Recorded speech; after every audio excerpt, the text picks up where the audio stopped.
ಆತ್ಮೀಯರೇ, ರಾಜ್ಯದ ಎಲ್ಲ ಸರ್ಕಾರಿ ಪ್ರಾಥಮಿಕ ಮತ್ತು ಪ್ರೌಢಶಾಲೆಗಳ ಮುಖ್ಯೋಪಾಧ್ಯಾಯರು ಗಮನಿಸಬೇಕಾದಂಥ ಅಂಶ 2024-25ನೇ ಸಾಲಿನ 2ನೇ ಕಂತಿನ 20% ಶಾಲಾ ಅನುದಾನ SG ಸ್ಕೂಲ್ ಗ್ರಾಂಟ್ ರಾಜ್ಯ ಹಂತದಲ್ಲಿ ಬಿಡುಗಡೆ ಮಾಡಿರುವ ಪಟ್ಟಿಯಂತೆ ಮಕ್ಕಳ ಸಂಖ್ಯೆಗೆ ಅನುಗುಣವಾಗಿ ಶಾಲಾ CSS SNA ಖಾತೆಗೆ ಜಮಾ ಮಾಡಲಾಗಿದೆ.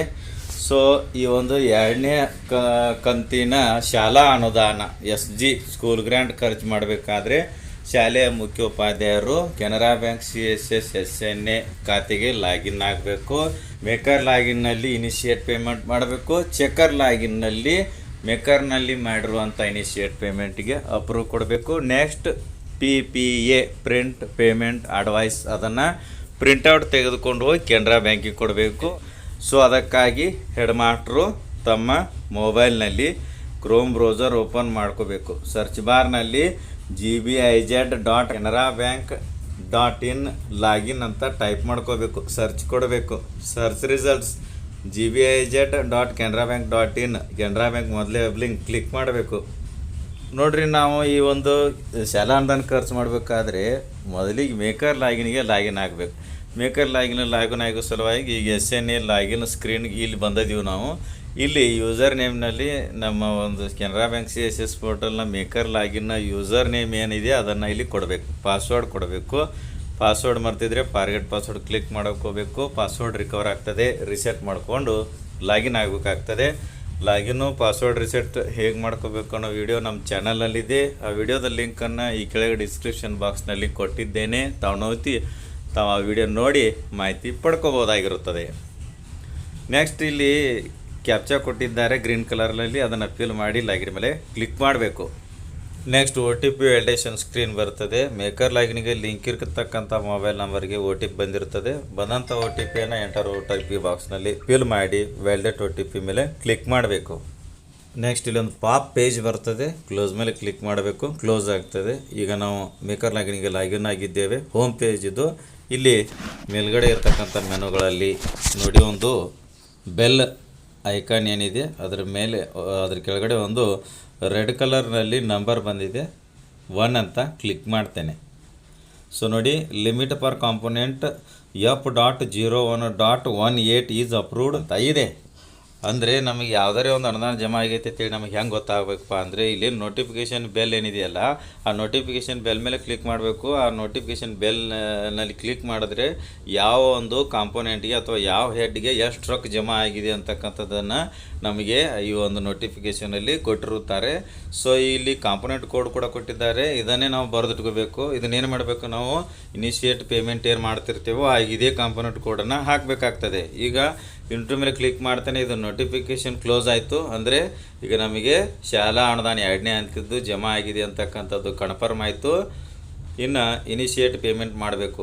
ಅದಕ್ಕೂ ಮೊದಲು ಇಲ್ಲೊಂದು ನೋಡ್ರಿ, ಸರ್ಕಲ್ ಇದೆ. ಸರ್ಕಲ್ನಲ್ಲಿ ಇಲ್ಲಿ ಯೆಲ್ಲೋ ಕಲರ್ನಲ್ಲಿ ಕೊಟ್ಟಿದ್ರಿ, ಅದು ಅನ್ಯೂಟಿಲೈಸ್ಡ್ ಅಮೌಂಟ್ ಅಂತ. ಆಮೇಲೆ ಯೂಟಿಲೈಸ್ಡ್ ಅಂತಕ್ಕಂಥದ್ದು ಏನು ಅಮೌಂಟ್ ಕೊಟ್ಟಿದ್ದಾರೆ, ಈಗಾಗಲೇ ನಾವು ಆ ಅನುದಾನವನ್ನು ಅಥವಾ ಆ ಹಣವನ್ನು ಬಳಸಿದ್ದೇವೆ ಅಂತಕ್ಕಂಥದ್ದು. ಸೊ ಈ ಒಂದು ಶಾಲಾ ಅನುದಾನ ಖರ್ಚು ಮಾಡಲು ಮೇಲುಗಡೆ ಇರ್ತಕ್ಕಂಥ ಮೆನುಗಳಲ್ಲಿ ನಾವು ಪೇಮೆಂಟ್ ಬಟನ್ ಮೇಲೆ ಕ್ಲಿಕ್ ಮಾಡಬೇಕು. ನೆಕ್ಸ್ಟ್ 3 ಸಬ್ಮೆನುಗಳು ಓಪನ್ ಆಗ್ತದೆ. ಬೆನಿಫಿಷಿಯರಿ, ವೆಂಡರ್, ಪೇಮೆಂಟ್ ಫೈಲ್ ಅಂತ. ಪೇಮೆಂಟ್ ಫೈಲ್ 3ನೇ ಒಂದು ಮೆನು ಮೇಲೆ ಕ್ಲಿಕ್ ಮಾಡಬೇಕು. 3ನೇ ಮೆನು ಮೇಲೆ ಕ್ಲಿಕ್ ಮಾಡಿದಾಗ ಸಾಕಷ್ಟು ಒಂದು ಮೆನುಗಳು ತೋರಿಸ್ತದೆ. ಇದರಲ್ಲಿ ನಾವು ಇನಿಷಿಯೇಟ್ ಪೇಮೆಂಟ್ ಅಂತಕ್ಕಂಥ ಒಂದು ಮೆನು ಮೇಲೆ ಟಚ್ ಮಾಡಬೇಕು. ನಂತರ ಇನಿಷಿಯೇಟ್ ಪೇಮೆಂಟ್ ಸ್ಕ್ರೀನ್ ಬರ್ತದೆ. Order number will be auto update ಅಂತ ಇದೆ. ನೆಕ್ಸ್ಟ್ ಬರ್ತದೆ ಅದು ಆರ್ಡರ್ ನಂಬರು. ಸೇವ್ ಫೈಲ್ ಕೊಟ್ಟಾಗ ಬರ್ತದೆ. ಕೆಳಗೆ ಬ್ಯಾಂಕ್ ಅಕೌಂಟ್ ಡೀಟೇಲ್ಸ್ ಎಲ್ಲ ನೋಡ್ಬೋದಾಗಿರುತ್ತದೆ. ಇಲ್ಲಿ Peyi type tax, TXN nature, TXN purpose, TXN type ಅದರಲ್ಲಿ ಹೆಂಗಿದೆಯೋ ಹಂಗೆ ಇರಲಿ, ನಾವೇನು ಟಚ್ ಮಾಡಬಾರ್ದು. ನೆಕ್ಸ್ಟ್ ಫೈನಾನ್ಸಿಯಲ್ ಇಯರು 2025 ಅಂತ ಇದೆ.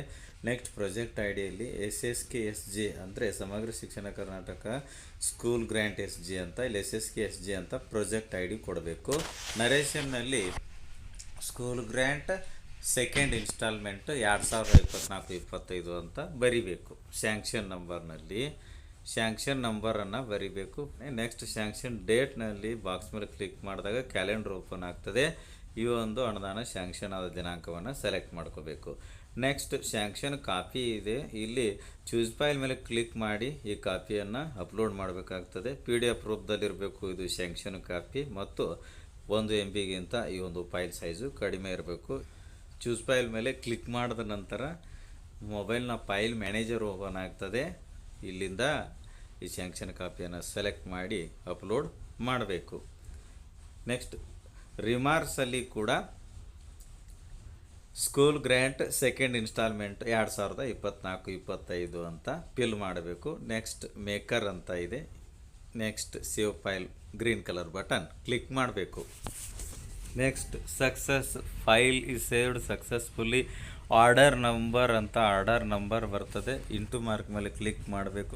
ನೆಕ್ಸ್ಟ್ ಕೆಳಗಡೆ proceed to selecting beneficiary vendor ಅಂತ ಬರ್ತದೆ. ವೆಂಡರ್ ಅವರನ್ನು ಆ್ಯಡ್ ಮಾಡಲು ಇಲ್ಲಿ proceed to selecting beneficiary or vendor ಅಂತ ಗ್ರೀನ್ ಕಲರ್ ಬಟನ್ ಇದೆ, ಕ್ಲಿಕ್ ಮಾಡಬೇಕು. ನೆಕ್ಸ್ಟ್ ನಮಗೆ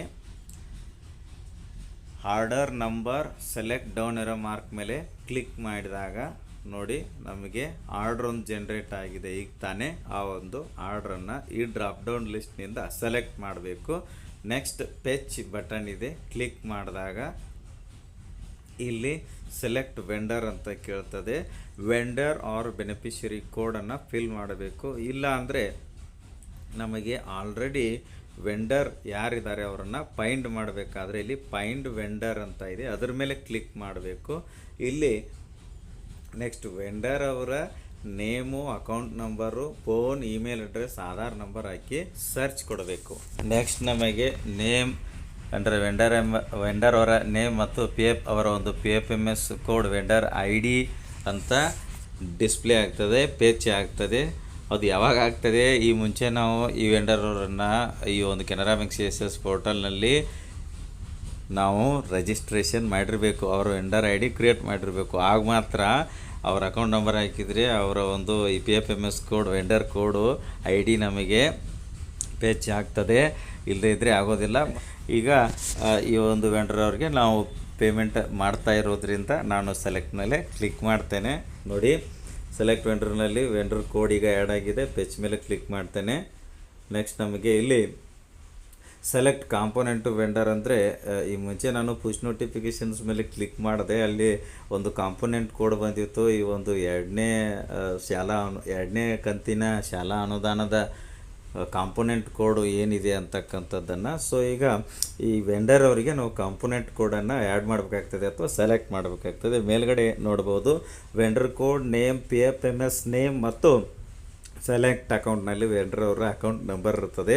ಅದರ್ ವೆಂಡರ್ ಡೀಟೇಲ್ಸ್ ಅಂತ ಇದೆ, ಅದರ ಮೇಲೆ ಟಚ್ ಮಾಡಬಾರ್ದು. ನೆಕ್ಸ್ಟ್ ಆ್ಯಡ್ ಕಾಂಪೋನೆಂಟ್ ಇದೆ, ಕಾಂಪೋನೆಂಟ್ ಕೋಡ್, ಸೆಲೆಕ್ಟ್ ಕಾಂಪೋನೆಂಟ್ ಈ ಒಂದು ಬಟನ್ ಮೇಲೆ ನಾವು ಕ್ಲಿಕ್ ಮಾಡಿದಾಗ ನೆಕ್ಸ್ಟ್ ನಮಗೆ ಫೈಂಡ್ ಕಾಂಪೋನೆಂಟ್ ಅಂತ ಕಾಂಪೋನೆಂಟನ್ನು ಸೆಲೆಕ್ಟ್ ಮಾಡಲಿಕ್ಕೆ ಲಿಸ್ಟ್ ಒಂದು ಓಪನ್ ಆಗ್ತದೆ. ನೆಕ್ಸ್ಟ್ ಈ ಒಂದು ಲಿಸ್ಟ್ನಲ್ಲಿ ನಮಗೀಗ ಶಾಲಾ ಅನುದಾನದ ಒಂದು ಕಾಂಪೋನೆಂಟ್ ಏನಿದೆ ಅದು ಬೇಕಾಗಿದೆ. ಸೊ ಶಾಲಾ ಅನುದಾನದ ಕಾಂಪೋನೆಂಟ್ ಕೋಡ್ ಏನಿದೆ ಅನ್ನೋದನ್ನು ನಾವು ಪುಷ್ ನೋಟಿಫಿಕೇಷನಲ್ಲಿ ಗೊತ್ತು ಮಾಡ್ಕೊಂಡಿದ್ದೇವೆ. ಸೊ ಅದಕ್ಕೋಸ್ಕರ ಏನು ಮಾಡಬೇಕು, ನಾವು ಫಿಲ್ಟರ್ ಕಾಂಪೋನೆಂಟ್ನಲ್ಲಿ ಟೈಪ್ ಮಾಡ್ಕೋಬೇಕು. ಏನಂತ F.01.18 ನೋಡಿ. ಇಷ್ಟು ಟೈಪ್ ಮಾಡಿದ ತಕ್ಷಣ ಇಲ್ಲೊಂದು ಕಾಂಪೋನೆಂಟ್ ಫಿಲ್ಟರ್ನಲ್ಲಿ ಸರ್ಚ್ನಲ್ಲಿ ನಮಗೆ ಸಿಕ್ಬಿಡ್ತು. ಅದೇನಪ್ಪ ಅಂದರೆ F.01.18 composite school grant elementary ಅಂತ ಬರ್ತದೆ. ಈ ಒಂದು PFMS ಕೋಡನ್ನು ನಾನು ಈ ವಿಡಿಯೋದ ಡಿಸ್ಕ್ರಿಪ್ಷನಲ್ಲಿ ಕೊಟ್ಟಿರುತ್ತೇನೆ. ತಾವು ಸ್ಕೂಲ್ ಗ್ರ್ಯಾಂಟ್ಗೆ ಸಂಬಂಧಿಸಿದಂತೆ ಕಾಂಪೋನೆಂಟನ್ನು ಆ್ಯಡ್ ಮಾಡಬೇಕಾದ್ರೆ ಈ ಒಂದು ಕಾಂಪೋನೆಂಟ್ ಕೋಡನ್ನು ಹಾಕಿ ಫಿಲ್ಟರ್ನಲ್ಲಿ ಕೊಟ್ಟರೆ, ನೀವು ಸರ್ಚ್ ಕೊಟ್ಟರೆ ಈ ಒಂದು ನಿಮಗೆ ಕಾಂಪೋನೆಂಟ್ ಸಿಕ್ಬಿಡತ್ತೆ. ನಾನೀಗ F.01.18 composite school grant elementary ಒಂದು ಬ್ಲೂ ಕಲರ್ ಲಿಂಕ್ ಮೇಲೆ ಕ್ಲಿಕ್ ಮಾಡ್ತೇನೆ. ನೆಕ್ಸ್ಟ್ ಇಲ್ಲಿ ಸೆಲೆಕ್ಟೆಡ್ ಕಾಂಪೋನೆಂಟ್ ಡೀಟೇಲ್ಸ್ ಎಲ್ಲ ಬರ್ತದೆ. ನೆಕ್ಸ್ಟ್ ಇಲ್ಲೊಂದು ಪ್ರೊಸೀಡ್ ಅಂತ ಬಟನ್ ಇದೆ, ಕ್ಲಿಕ್ ಮಾಡ್ತೇನೆ. ನೋಡಿ ಆ ಒಂದು ಕಾಂಪೋನೆಂಟು, ಈ ಕಾಂಪೋನೆಂಟ್ ಕೋಡಲ್ಲಿ ಬಂದು ಆ್ಯಡ್ ಆಗಿಬಿಟ್ಟಿರ್ತದೆ. ಟೋಟಲ್ ಅಮೌಂಟು ಈ ಒಂದು 2ನೇ ಕಂತಿನ ಶಾಲಾ ಅನುದಾನ ನಮಗೆ ಎಷ್ಟು ಜಮಾ ಆಗಿದೆಯೋ ಅಷ್ಟನ್ನು ಟೋಟಲ್ ಅಮೌಂಟ್ನಲ್ಲಿ ಫಿಲ್ ಮಾಡಬೇಕು. ನೆಕ್ಸ್ಟ್ ಇಲ್ಲಿ payee type, tax amount, credit amount ಅದಾಗೆ ತೆಗೆದುಕೊಂಡಿದೆ ಮತ್ತು ಅಮೌಂಟ್ ಈಗ ಫ್ರೀಸ್ ಆಗಿದೆ, ಏನು ಎಡಿಟ್ ಮಾಡಲಿಕ್ಕೆ ಬರೋದಿಲ್ಲ. ಕಾಂಪೋಸಿಟ್ ಸ್ಕೂಲ್ ಗ್ರ್ಯಾಂಟಲ್ಲಿ ಲಿಮಿಟ್ ಅವೈಲೇಬಲ್ ಅಂತ ತೋರಿಸಿದ್ದಾರೆ. ನೋಡಿ ಇಲ್ಲಿ ಲಿಮಿಟ್ ಅವೈಲೇಬಲಲ್ಲಿ 0 ಇದ್ದರೆ ತಾವು ಪೇಮೆಂಟ್ ಪ್ರೊಸೆಸ್ ಅಥವಾ ಪೇಮೆಂಟ್ ಫೈಲ್ ಮಾಡಲಿಕ್ಕೆ ಬರೋದಿಲ್ಲ. ಸೊ ಇಲ್ಲಿ 0 ಬಂದಿತ್ತಪ್ಪ ಅಂತಂದರೆ ತಾವೇನು ಮಾಡಬೇಕು, ಕೂಡಲೇ ತಮ್ಮ ಬ್ಲಾಕ್ನಲ್ಲಿ ಈ ಒಂದು SSA ಅಕೌಂಟೆಂಟ್ ಅಂತ ಏನಿರ್ತಾರೆ ಅವ್ರಿಗೆ ಕಾಂಟ್ಯಾಕ್ಟ್ ಮಾಡಬೇಕು. ಅವ್ರೇನು ಮಾಡಿಕೊಡ್ತಾರೆ, ನಿಮಗೆ ಲಿಮಿಟ್ ಸೆಟ್ ಮಾಡಿಕೊಡ್ತಾರೆ. ಆಮೇಲೆ ಇಲ್ಲಿ ಲಿಮಿಟ್ ಅವೈಲೇಬಲಲ್ಲಿ 0 ಹೋಗಿ ತಮ್ಮದೊಂದು 2ನೇ ಇನ್ಸ್ಟಾಲ್ಮೆಂಟ್ ಏನಿದೆ ಶಾಲಾ ಅನುದಾನದ್ದು ಆ ಅಮೌಂಟ್ ಇಲ್ಲಿ ಬರುತ್ತೆ. ಸೊ ನೆಕ್ಸ್ಟ್ ನೀವೇನು ಮಾಡ್ಬೋದಾಗಿದೆ, ಈ ಒಂದು ಪೇಮೆಂಟ್ ಪ್ರಾಸೆಸ್ ಅಥವಾ ಈ ಪೇಮೆಂಟ್ ಫೈಲ್ ಮಾಡ್ಬೋದಾಗಿರುತ್ತದೆ. ನಾನೀಗ ಈ ಒಂದು ಕಾಂಪೋನೆಂಟ್ ಕೂಡ ಆ್ಯಡ್ ಮಾಡಿದ್ದೇನೆ, ಟೋಟಲ್ ಅಮೌಂಟು ಕೂಡ ಆ್ಯಡ್ ಮಾಡಿದ್ದೆ. Next add component green colour button ಮೇಲೆ ಕ್ಲಿಕ್ ಮಾಡ್ತೇನೆ. ನೋಡ್ಬೋದು ಇಲ್ಲಿ ಆ್ಯಡೆಡ್ ಕಾಂಪೋನೆಂಟ್ನಲ್ಲಿ ನಾವು ಕಾಂಪೋನೆಂಟ್ ಏನೊಂದು ಡೀಟೇಲ್ಸ್ಗಳನ್ನು ಆ್ಯಡ್ ಮಾಡಿದ್ದೀವೋ ಅದೆಲ್ಲ ಇಲ್ಲಿ ಬಂದು ಬಿಟ್ಟಿರುತ್ತೆ. ಕೆಳಗಡೆ ಗ್ರ್ಯಾಂಡ್ ಟೋಟಲ್ ಅಮೌಂಟ್ ನೋಡ್ಬೋದು, ಆಮೇಲೆ ಟೋಟಲ್ ಟ್ಯಾಕ್ಸ್ ಅಮೌಂಟು, ಆಮೇಲೆ ಟೋಟಲ್ ಅಮೌಂಟ್ ಅಂತ ಇದೆ. ಈಗ ಕೊನೆಗೆ ನಾನು ಇಲ್ಲಿ ಆ್ಯಡ್ ವೆಂಡರ್ ಅಂತ ಇದೆ ಗ್ರೀನ್ ಕಲರ್ ಬಟನ್, ಅದರ ಮೇಲೆ ಕ್ಲಿಕ್ ಮಾಡ್ತೇನೆ. ನೆಕ್ಸ್ಟ್ ರೆಕಾರ್ಡ್ ಆ್ಯಡೆಡ್ ಅಂತ ಬರ್ತದೆ, ಓಕೆ ಮೇಲೆ ಕ್ಲಿಕ್ ಮಾಡ್ತೇನೆ. ನೆಕ್ಸ್ಟ್ ಏನಾಗುತ್ತೆ, ಇಲ್ಲಿ ಟೋಟಲ್ ಕೆಳಗಡೆ ಇರ್ತಕ್ಕಂಥ ಒಂದು ಲೈನ್ ಒಂದು ಏನಿದೆ, ಇಲ್ಲಿ ಟೋಟಲ್ ಅಮೌಂಟ್ ಇದೆ ಮತ್ತು ಕ್ರೆಡಿಟ್ ಅಮೌಂಟ್ ಕೂಡ ನೋಡಬಹುದು. ಟೋಟಲ್ ಬೆನಿಫಿಷರಿ 1 ಅಂತ ಇದೆ. ಇಲ್ಲೊಂದು ಬಾಕ್ಸ್ನಲ್ಲಿ ಡೌನ್ ಇರೋ ಮಾರ್ಕ್ ಇದೆ, ಕ್ಲಿಕ್ ಮಾಡಿ. ನೋಡಿ ಇಲ್ಲಿ branch advice or digital signature ಅಂತ ಇದೆ, ಅದ್ರ ಮೇಲೆ ಕ್ಲಿಕ್ ಮಾಡಬೇಕು. ಕ್ಲಿಕ್ ಮಾಡಿದಾಗ ಇನಿಷಿಯೇಟ್ ಪೇಮೆಂಟ್ ಫೈಲ್ ಅಂತಕ್ಕಂಥ ಒಂದು ಯೆಲ್ಲೋ ಕಲರ್ ಬಟನ್ ಇದೆ, ಕ್ಲಿಕ್ ಮಾಡಬೇಕು. ನೆಕ್ಸ್ಟ್ ನೋಡಿ ನಮಗೆ success payment initiated successfully for order number ಅಂತ ಆರ್ಡರ್ ನಂಬರ್ ಬರ್ತದೆ. ಸೊ ಈಗೇನಾಯಿತು, ಮೇಕರ್ ಲಾಗಿನ್ನಲ್ಲಿ ನಾವು ಇನಿಷಿಯೇಟ್ ಪೇಮೆಂಟ್ ಮಾಡಿದ್ದೇವೆ. ಸೊ ನೆಕ್ಸ್ಟ್ ನಾವು ಚೆಕರ್ ಲಾಗಿನ್ಗೆ ಲಾಗಿನ್ ಆಗಬೇಕು. ಅಲ್ಲಿ ಮೇಕರಲ್ಲಿ ಮಾಡಿರ್ತಕ್ಕಂಥ ಪೇಮೆಂಟ್ ಫೈಲ್ಗೆ ಅಥವಾ ಇನಿಷಿಯೇಟ್ ಪೇಮೆಂಟ್ಗೆ ಅಪ್ರೂವಲ್ ಕೊಡಬೇಕಾಗ್ತದೆ. ಸೊ ನಾನೀಗ ಏನು ಮಾಡ್ತೇನೆ, ಈ ಒಂದು ಮೇಕರ್ ಲಾಗಿನಿಂದ ಲಾಗೌಟ್ ಆಗ್ತೇನೆ. ಮೇಲ್ಗಡೆ ಕಾಣ್ತಕ್ಕಂಥ ಮೆನುಗಳಲ್ಲಿ ಲಾಗೌಟ್ ಆಗಲು ಲಾಗೌಟ್ ಮೇಲೆ ಕ್ಲಿಕ್ ಮಾಡ್ತೇನೆ. ನೆಕ್ಸ್ಟ್ ಈಗ ಬಿನ್ ಲಾಗ್ಡ್ ಔಟ್ ಸಕ್ಸಸ್ಫುಲಿ ಅಂತ ಬರ್ತದೆ. ಮತ್ತು ಇಲ್ಲಿ ಕೆಳಗಡೆ click here to login again ಅಂತ ಇದೆ, ಅದ್ರ ಮೇಲೆ ಕ್ಲಿಕ್ ಮಾಡ್ತೇನೆ. SNS ಏನು ಲಾಗಿನ್ ಸ್ಕ್ರೀನ್ ಬಂತು. ಈಗ ಚೆಕರ್ ಲಾಗಿನ್ ಯೂಸರ್ ನೇಮ್ ಏನಿದೆ ಅದನ್ನು ಫಿಲ್ ಮಾಡ್ತೇನೆ. ಫಾರ್ ಎಕ್ಸಾಂಪಲ್ ಈ ರೀತಿಯಾಗಿರ್ತದೆ ಚೆಕರ್ನ ಒಂದು ಯೂಸರ್ ID. ಪಾಸ್ವರ್ಡ್ನಲ್ಲಿ ನಾವು ಚೆಕರ್ ಲಾಗಿನ್ಗೆ ಸೆಟ್ ಮಾಡಿಕೊಂಡಿರೋ ಪಾಸ್ವರ್ಡ್ ಫಿಲ್ ಮಾಡ್ತೇನೆ. ಇಲ್ಲಿ ಗ್ರೀನ್ ಕಲರಲ್ಲಿ ಕ್ಯಾಪ್ಚಾ ಕೊಟ್ಟಿದ್ದಾರೆ, ಕ್ಯಾಪ್ಚಾ ಕೊಟ್ಟು ಲಾಗಿನ್ ಮೇಲೆ ಕ್ಲಿಕ್ ಮಾಡ್ತೇನೆ. ನೆಕ್ಸ್ಟ್ OTP ವ್ಯಾಲಿಡೇಷನ್ ಸ್ಕ್ರೀನ್ ಬರ್ತದೆ. ಚೆಕರ್ ಲಾಗಿನ್ಗೆ ಲಿಂಕ್ ಇರೋ ಮೊಬೈಲ್ ನಂಬರ್ಗೆ OTP ಹೋಗಿರುತ್ತದೆ, ಅದನ್ನು ಎಂಟರ್ OTP ಸ್ಥಳದಲ್ಲಿ ಕೊಟ್ಟು ವ್ಯಾಲಿಡೇಟ್ OTP ಮೇಲೆ ಕ್ಲಿಕ್ ಮಾಡ್ತೇನೆ. ನೆಕ್ಸ್ಟ್ ನಮಗೆ new changes in CSS portal ಅಂತ ಒಂದು ಪಾಪ್ ಪೇಜ್ ಬರ್ತದೆ, ಕ್ಲೋಸ್ ಮಾಡಿ ಕ್ಲಿಕ್ ಮಾಡಬೇಕು, ಕ್ಲೋಸ್ ಆಗುತ್ತೆ. ನೆಕ್ಸ್ಟ್ ಈಗ ನಾವು ನೋಡ್ಬೋದು ಚೆಕರ್ ಲಾಗಿನ್ಗೆ ಲಾಗಿನ್ ಆಗಿದ್ದೇವೆ. ಮೇಲ್ಗಡೆ ಇರ್ತಕ್ಕಂಥ ಮೆನುಗಳಲ್ಲಿ ಒಂದು ಬೆಲ್ ಅಥವಾ ಪುಷ್ ನೋಟಿಫಿಕೇಷನ್ ಸಿಂಬಲ್ ಇದೆ, ಕೆಳಗಡೆ 1 ಅಂತ ನ್ಯೂಮೆರಿಕಲ್ ನಂಬರ್ ಇದೆ. ಈ ಒಂದು 1 ನಂಬರ್ ರೆಡ್ ಕಲರ್ ನಂಬರ್ ಮೇಲೆ ಕ್ಲಿಕ್ ಮಾಡ್ತೇನೆ. ನೋಡಬಹುದು limit for component F.01.18 is approved, new limit is and date and time ಅಂತ ಬಂದಿರುತ್ತದೆ. ಇಂಟು ಮೇಲೆ ಕ್ಲಿಕ್ ಮಾಡ್ತೇನೆ. ಪುಷ್ ನೋಟಿಫಿಕೇಷನ್ ಕ್ಲೋಸ್ ಆಯಿತು. ಮೇಕರ್ ಲಾಗಿನ್ನಲ್ಲಿ ನಾವು ಇನಿಷಿಯೇಟ್ ಪೇಮೆಂಟನ್ನು ಮಾಡಿದ್ದೇವೆ. ಚೆಕರ್ ಲಾಗಿನ್ನಲ್ಲಿ ಮೇಕರ್ನಲ್ಲಿ ಮಾಡೋ ಇನಿಷಿಯೇಟ್ ಪೇಮೆಂಟ್ಗೆ ಅಪ್ರೂವ್ ಕೊಡಬೇಕಾಗ್ತದೆ. ಸೊ ಇಲ್ಲಿ ಚೆಕರ್ ಲಾಗಿನ್ನಲ್ಲಿ ಮೇಲ್ಗಡೆ ಇರ್ತಕ್ಕಂಥ ಮೆನುಗಳಲ್ಲಿ ಅಪ್ರೂವ್ ಬಟನ್ ಮೇಲೆ ಕ್ಲಿಕ್ ಮಾಡ್ತೇನೆ. ಇಲ್ಲಿ ಕಾಣಿಸ್ತಕ್ಕಂಥ ಮೆನುಗಳಲ್ಲಿ ಪೇಮೆಂಟ್ ಬಟನ್ ಮೇಲೆ ಕ್ಲಿಕ್ ಮಾಡ್ತೇನೆ. ನೆಕ್ಸ್ಟ್ ಕಾಣ್ತಕ್ಕಂಥ ಮೆನುಗಳಲ್ಲಿ ಅಪ್ರೂವ್ ಪೇಮೆಂಟ್ ಮೇಲೆ ಕ್ಲಿಕ್ ಮಾಡ್ತೇನೆ. ಇಲ್ಲಿ ಆರ್ಡರ್ ನಂಬರ್ ಅಂತ ಇದೆ, ಸೆಲೆಕ್ಟ್ ಡೌನ್ ಇರೋ ಮಾರ್ಕ್ ಮೇಲೆ ಕ್ಲಿಕ್ ಮಾಡಿದಾಗ ನಾವು ಮೇಕರ್ನಲ್ಲಿ ಮಾಡಿರ್ತಕ್ಕಂಥ ಆರ್ಡರ್ ನಂಬರ್ ಇಲ್ಲಿ ತೋರಿಸ್ತದೆ. ಡ್ರಾಪ್ ಡೌನ್ನಿಂದ ಅದನ್ನು ಸೆಲೆಕ್ಟ್ ಮಾಡಬೇಕು, ಫೆಚ್ ಮೇಲೆ ಕ್ಲಿಕ್ ಮಾಡಬೇಕು. ನೆಕ್ಸ್ಟ್ ನಮ್ಮ ಒಂದು ಆರ್ಡರ್ಗೆ ಸಂಬಂಧಿಸಿದಂತೆ ಡೀಟೇಲ್ಸ್ ಎಲ್ಲ ಫೆಚ್ ಆಗಿ ಬಿಟ್ಟಿರುತ್ತದೆ. ಕೆಳಗಡೆ ಇಲ್ಲಿ approve and generate OTC advice ಅಂತ ಇದೆ, ಅದರ ಮೇಲೆ ಕ್ಲಿಕ್ ಮಾಡಬೇಕು. ನೋಡಿ selected payment file with order number so and so is approved successfully ಅಂತ ಒಂದು ಪಾಪ್ ಮೆಸೇಜ್ ಬರ್ತದೆ. ಇಂಟು ಮೇಲೆ ಕ್ಲಿಕ್ ಮಾಡ್ತೇನೆ. ಚೆಕರ್ ಲಾಗಿನ್ನಲ್ಲಿ ಈ ಒಂದು ಪೇಮೆಂಟ್ಗೆ ಅಪ್ರೂವ್ ಕೊಟ್ಟಾಯಿತು. ಇನ್ನು PPC ಪ್ರಿಂಟ್ ಪೇಮೆಂಟ್ ಅಡ್ವೈಸನ್ನು ನಾವು ಪ್ರಿಂಟೌಟ್ ತೆಗೆದುಕೊಳ್ಳಲು ವಾಪಸ್ ಅಪ್ರೂವ್ ಮೇಲೇ ಕ್ಲಿಕ್ ಮಾಡ್ತೇನೆ. ಅಪ್ರೂವ್ ಮೆನು ಮೇಲೆ ಮತ್ತೆ ಪೇಮೆಂಟ್ ಮೇಲೆ ಕ್ಲಿಕ್ ಮಾಡ್ತೇನೆ. ನೋಡ್ಬೋದು ಇದರಲ್ಲಿ ಜನರೇಟ್ PPA ಆರ್ DSC ಅಂತ ಇದೆ, ಇದ್ರ ಮೇಲೆ ಕ್ಲಿಕ್ ಮಾಡ್ತೇನೆ. ನೆಕ್ಸ್ಟ್ ಕಾಣ್ತಕ್ಕಂಥ ವಿಂಡೋನಲ್ಲಿ order I D approved O T C files ಅಂತ ನಾವು ಜನ್ರೇಟ್ ಮಾಡಿರ್ತಕ್ಕಂಥ ಒಂದು ಆರ್ಡ್ರಿಗೆ ಸಂಬಂಧಿಸಿದಂತೆಯೇ ಅಡ್ವೈಸ್ ನಾವೊಂದು ಡೀಟೇಲ್ಸನ್ನೆಲ್ಲ ಈ ಒಂದು ಟೇಬಲ್ನಲ್ಲಿ ನಾವು ನೋಡಬಹುದಾಗಿರುತ್ತದೆ. ಇಲ್ಲಿ ಅಡ್ವೈಸ್ ಅಂತಕ್ಕಂಥ ಒಂದು ಬಟನ್ ಇದೆ, ಕ್ಲಿಕ್ ಮಾಡ್ತೇನೆ. ನೋಡಬಹುದು ಪ್ರಿಂಟ್ ಪೇಮೆಂಟ್ ಅಡ್ವೈಸ್ ಅಂತಕ್ಕಂಥ ಪೇಜ್ ಓಪನ್ ಆಯಿತು. ಪ್ರಿಂಟ್ ಪೇಮೆಂಟ್ ಅಡ್ವೈಸನ್ನು ಪ್ರಿಂಟೌಟ್ ತೆಗೆದುಕೊಳ್ಳಬೇಕು. ಮುಖ್ಯ ಶಿಕ್ಷಕರು SDMC ಅಧ್ಯಕ್ಷರು ಸಹಿ ಮಾಡಬೇಕು, ಮೊಹರು ಹಾಕಬೇಕು. ನಮ್ಮ ಕೆನರಾ ಬ್ಯಾಂಕ್ ಅಲ್ಲಿ ಕೊಡಬೇಕು.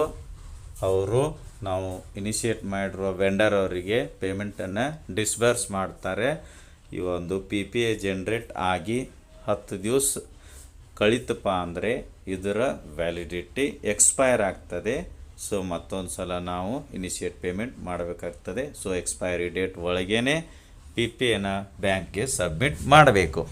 ವಿಡಿಯೋ ಇಷ್ಟ ಅಂದರೆ ಲೈಕ್ ಮಾಡಿ, ಉಪಯುಕ್ತ ಅನಿಸಿದರೆ ಶೇರ್ ಮಾಡಿ. ಈ ರೀತಿ ವಿಡಿಯೋಗಳಿಗಾಗಿ ಚಾನಲ್ಗೆ ಸಬ್ಸ್ಕ್ರೈಬ್ ಆಗಿ, ಬೆಲ್ ಬಟನ್ ಪ್ರೆಸ್ ಮಾಡಿ, ನೋಟಿಫಿಕೇಷನ್ನಲ್ಲಿ ಆಲ್ ಸೆಲೆಕ್ಟ್ ಮಾಡಿಕೊಳ್ಳಿ. ನಾವು ಮಾಡೋ ವಿಡಿಯೋಗಳ ಅಪ್ಡೇಟ್ಸ್ ಪಡಿತಾ ಇರಿ. Thanks for watching. ಧನ್ಯವಾದಗಳು. ವಂದೇ ಮಾತರಂ.